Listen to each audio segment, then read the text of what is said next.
With the Denver Broncos now having their franchise quarterback in Russell Wilson, could Von Miller return to the Denver Broncos? The former Broncos Super Bowl MVP, Pro Bowl, all-caliber pass rusher, future Ring of Famer, has been tweeting up and putting Instagram stories out like crazy, indicating he wants to return to the Denver Broncos. Does it make sense for Denver to bring him back, especially considering they no longer have a first-round draft pick in this year's NFL Draft? You get that and much more on today's brand new episode, Locked on Broncos. You are Locked on Broncos, your daily Denver Broncos podcast. Part of the Locked on Podcast Network. Your team every day. What's up, Broncos country? Welcome back into a brand new episode of Locked on Broncos, your daily Denver Broncos podcast here on the Locked on NFL Network, your team every day. Just 24 hours after the Russell Wilson trade has become official. It won't be officially official till March 16th, but he passed his physical. Everything is pointing to all signs are a go here in Broncos country. I know the vibe is very good right now, and obviously we're going to break everything down on today's episode of the show, but there's a lot going on here, Sarah, about the Broncos and Von Miller. So with that said, from the South Stands to the end zone, I'm your host, as always, Cody Rourke, joined alongside by my co-host, Sarah Bedinger. Both of us, we cover the Denver Broncos for the Locked On Network and 9 News. And if you're a brand new listener of the show here today, just want to say, hey, welcome into the Locked On Broncos podcast. We bring you daily objective news, content, and coverage of all things orange and blue. So if this is your first time listening, we want you to hit that subscribe button here on YouTube, turn on notifications so you never miss out on a day's worth of all the action. Plus, you can get this podcast free and available everywhere you get your podcast. Welcome in to Broncos country. Sarah, my friend, hey, busy day for us yesterday. And look, it's just there's an excitement in Broncos country, rightfully so. 24 hours after the fact of Russell Wilson coming in, everyone's feeling good, my friend. And now Von Miller apparently wants to come back.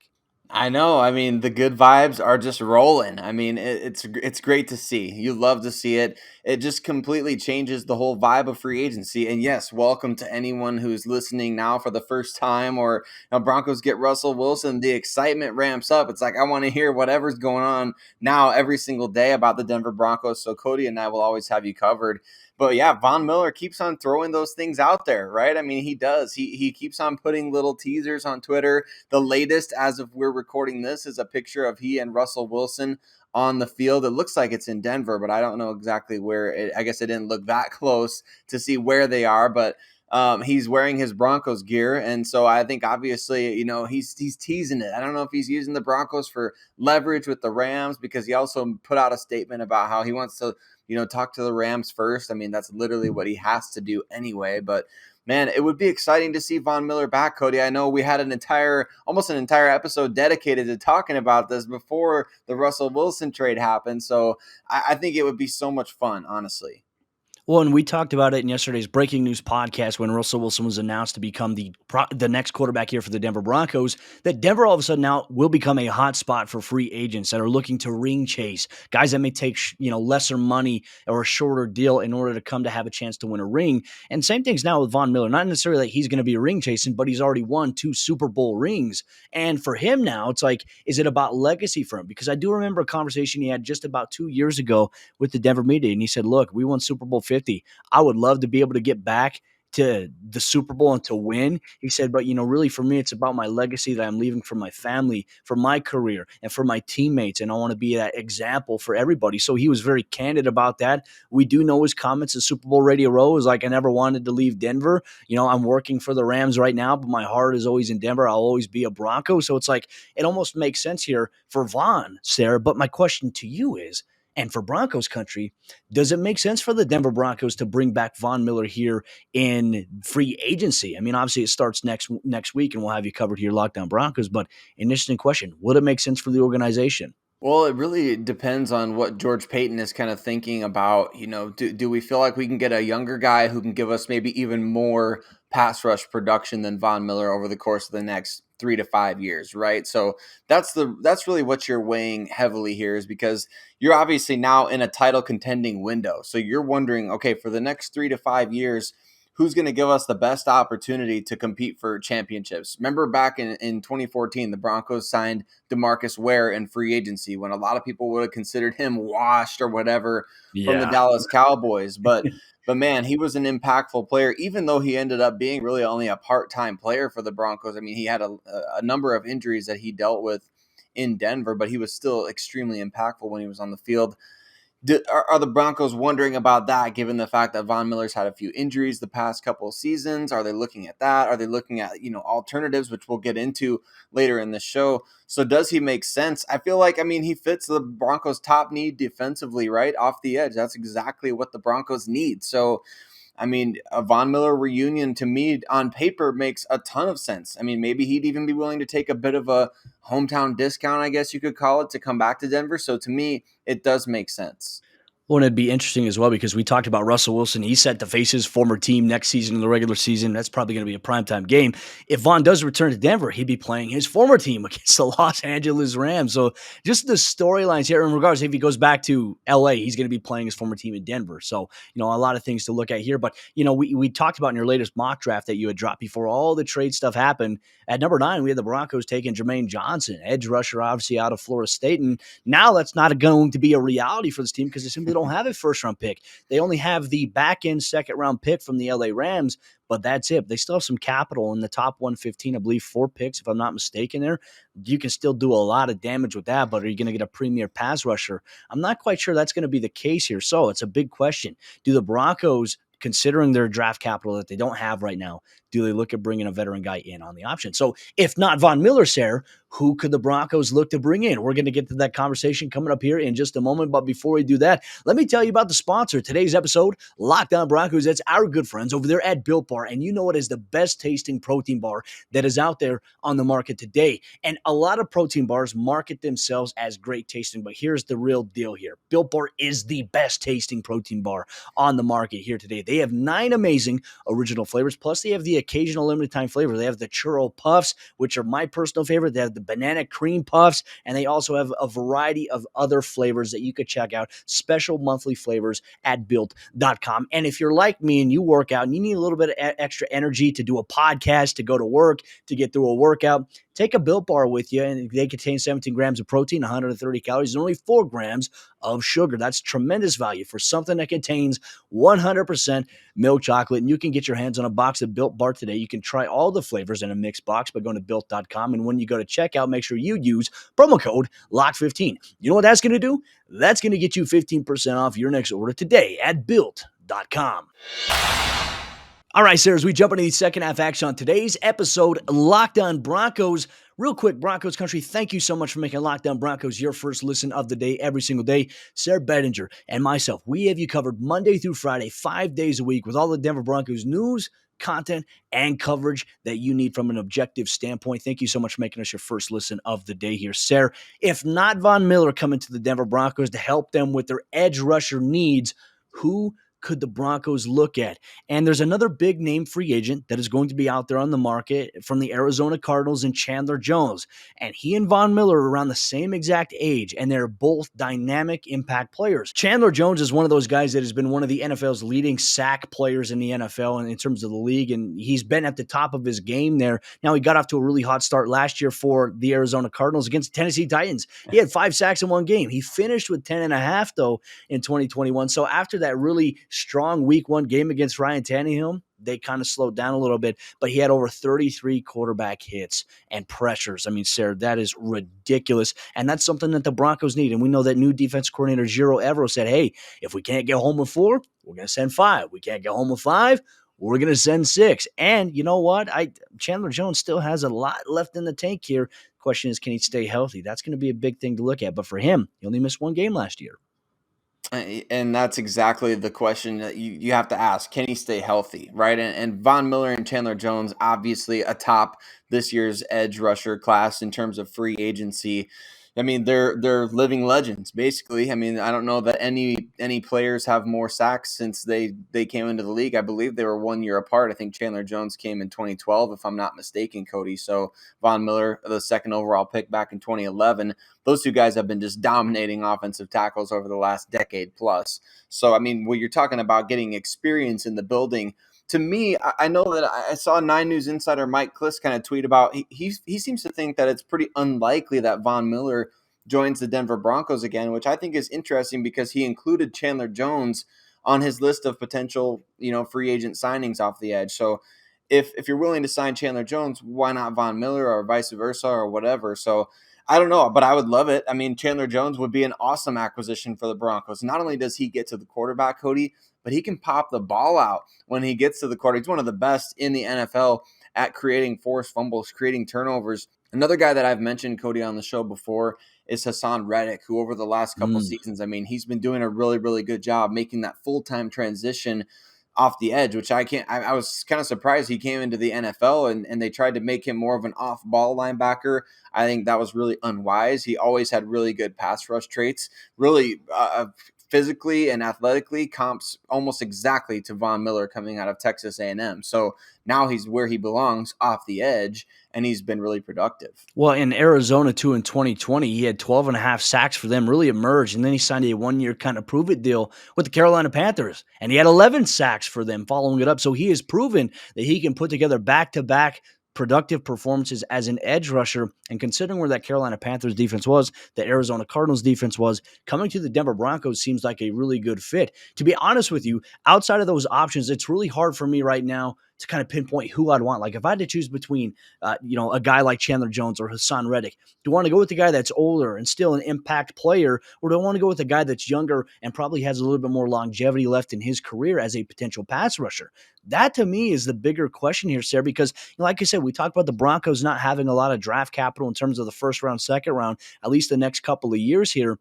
It's going to be very hard for them to look at a really good elite edge rusher in the future. So it's like, do you want to go with the young guy here where you can get more out of him? Or do you want to just try to get rentals for the next couple of years until you can potentially find a long-term solution at edge rusher, opposite of Bradley Chubb? And Bradley Chubb is still kind of a question right now as to what's going to happen. Is he going to be extended by the Broncos at some point?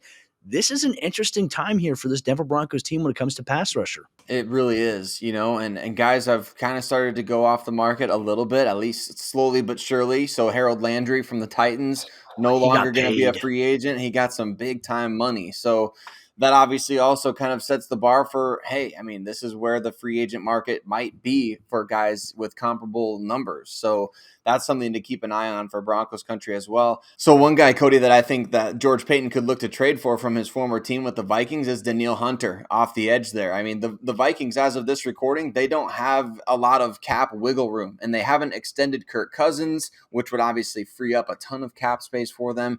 So as of right now, they're kind of in a purgatory, so to speak. And I would look at Danielle Hunter as a potential trade candidate to say, I mean, maybe new general manager Kwesi Adolfo-Mensah with the Vikings there wants to make a deal with George Paton. And I know they've been seen kind of chatting with each other at, the combine or wherever else.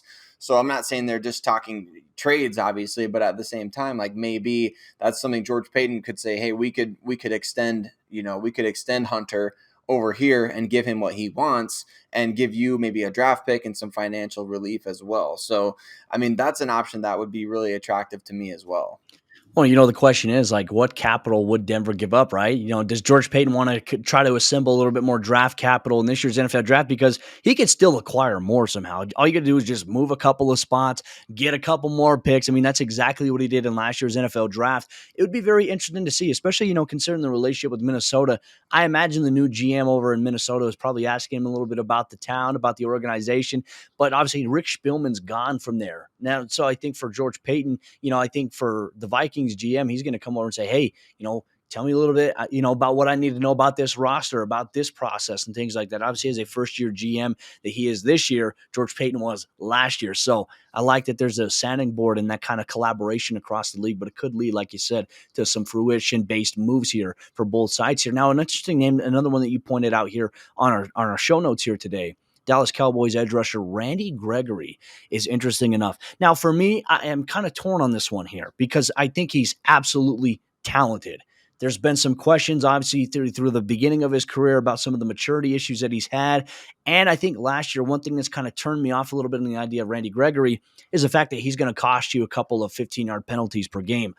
You don't want that with the Broncos. And that's something I know that George Paton doesn't want for the team as well. So there's going to have to be a little bit of a process here for him because I know for that Dallas Cowboys defense, and we watched it in the playoffs, This dude literally just got unnecessary penalties several times throughout the year. I don't know if that would be a good team fit here for Denver. Right, and you can't have that kind of stuff, and those are the details that you're looking into when you're considering paying a guy upwards of, X amount of dollars, and Randy Gregory's probably gonna get a decent payday from somebody, so I think that's something that you have to consider. He's one of the names on the list, but maybe he's lower on the priority list. Another name to look out for, Jadeveon Clowney. I mean, he's a former number 1 overall pick, Cody. I don't know if he's necessarily a great fit for this type of defense, but man, he's intriguing at the very least, isn't he? I Yeah. mean, he's coming off a really good season with the Cleveland Browns, so Cleveland has plenty of cap space to try to bring him back if they felt like he was a great fit opposite Myles Garrett there. But I think if you're Denver, I mean, that's a name that you look out for as far as maybe even a guy that hasn't quite lived up to his potential yet. Maybe there's still even further that a guy like Jadeveon Clowney can go. Well, and he's been trying to get a big time payday, but he's had a hard time staying healthy throughout his career. And the Cleveland situation was like a trial basis for him. And will they bring it back? They have so many things that Cleveland has to work out enough as is. I'm not sure he'll be back, so he'll be an intriguing name to watch. And Broncos country, the question we want to leave with you here today at the end of this topic is, what move is a championship type move for the Broncos since they don't have a first round pick? Which edge rusher here, or is there anybody that we didn't name, would you like the team to pursue in free agency this upcoming week? Let us know in the comment section down below here on YouTube. But coming up here in just a moment, how are the sports books looking at the Denver Broncos after acquiring Russell Wilson via trade? You will be shocked as to some of the numbers and the revelations that we have found out, courtesy of our friends over there, betonline.net. But before we get to that, let me tell you about the Locked On Podcast Network. If you are a Colorado sports fan, we have so much going on right now between the Colorado Avalanche being in season. You have the Denver Nuggets right now that are going with Nikola Jokic leading the MVP race and putting on terrific performances. They're playing the Sacramento Kings and the Golden State Warriors in back-to-back games. Locked On Nuggets has you covered with all you need to know around the Denver Nuggets. And also the Locked On Rockies podcast has you going through the navigation portion as to what the Rockies need to do. Even though the MLB is in a lockout right now, there's some crossover episodes that they have ongoing. Be sure to check out Locked On Avalanche, Locked On Nuggets, and Locked On Rockies on top of your Locked On Broncos listening experience here on the Locked On Podcast Network. As we jump into the fourth quarter on today's episode, Locked On Broncos, Sir, my friend, the whole needle for the Denver Broncos, we talk about ripple effects. The trade for the Broncos getting Russell Wilson has completely changed the landscape of the National Football League, at least on paper right now, because we haven't seen the on-field product just yet here, obviously with the new head coach, new OC, and a new scheme here. But the appeal and the excitement here of Russell Wilson is changing things. Realistically speaking, they're changing things in the sportsbook world too, and courtesy of our good friends over there, betonline.net. According to them, they sent this over to us. The Broncos' odds to win the Super Bowl share before they acquired Russell Wilson were 33-1 odds there. Now, after the Russell Wilson trade, they are 12-1 odds after the trade there. So it's like all of a sudden, this trade has ripple effects that impact the magnitude of the National Football League from a Super Bowl perspective, where Denver is like a back-end favorite. Like, you win a lot of money if you bet on them before and they didn't trade. And now all of a sudden they have better odds to make it to the Super Bowl now. And it all goes to the whole point that we were talking about. The Broncos are now Super Bowl contenders, at least on paper, as of now. And they should be, right? I think that's kind of what we talked about in our instant reaction is that, this is a Super Bowl caliber move, and Russell Wilson is a Super Bowl caliber quarterback. He's won it before, and we don't talk about that game, Cody, just like we don't talk about Bruno for anybody that's heard that song a million times already like me. But, I mean, Russell Wilson makes the Broncos a Super Bowl contender, and that's absolutely a fact. I think that, people might say that's overreacting. People might call that hyperbole, but that's why you make this kind of trade is because you believe he can take you to that spot. You don't make this trade just because, well, we want to get to the playoffs. That's not what the goal is here. The goal is obviously to win a championship. And just like our Super Bowl odds have increased, obviously the odds of winning the AFC West have also increased, going from 14-1 now to 7-1, Cody. So, when was the last time every team from one division made the playoffs? Because I think that's a possibility this year, as unlikely as that may seem. You could have one team represented from each of the AFC East, AFC North, and AFC South, plus all four teams in the AFC West getting in. It's not out of the realm of realism at this point in time, Cody. So I think it's exactly where things should be, is that the Broncos should be considered legitimate title contenders after this move, because we all knew the roster was ready to go. I mean, for the most part anyway. There's no such thing as a perfect roster in the NFL, people, so we got to quit acting like that the Broncos could be absolutely perfect.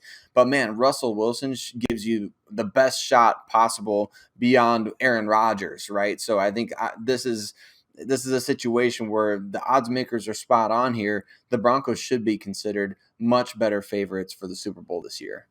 I wonder if this division with all these quarterbacks in it, I wonder if it forces the NFL to reconsider realigning the divisions in the future here for the National Football League. Could. It very well could, to spread out the balance, right? If the NFL says like, hey, you got these 4 quarterbacks that are franchise guys all in the same division, let's spread that out a little bit so there's a little bit more of a balance across the entire conference.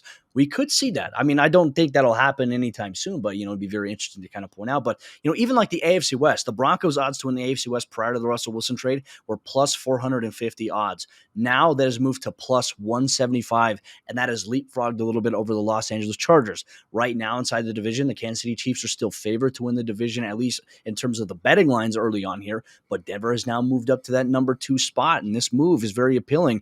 And I want to talk about this because this is a narrative that I feel like it's so naive, right? And you see all these different fan bases, you see Chargers fans, Broncos fans, Chiefs fans, and Raiders fans arguing about who's the best quarterback in the AFC West. Oh, this guy's the 3rd best, or this guy's the 4th best quarterback. Last time I checked, Sarah, quarterbacks don't play each other one-on-one. Quarterbacks play defenses. And I think you can make the realistic argument that Denver has the best defense in the entire AFC West based on what we saw last year versus the Chiefs, versus the Chargers, versus the Raiders defense. Denver has the superior defense. And so Russell Wilson elevates the Broncos offense against some of those porous defenses. And the Chiefs defense might be losing Tyrann Mathieu, by the way.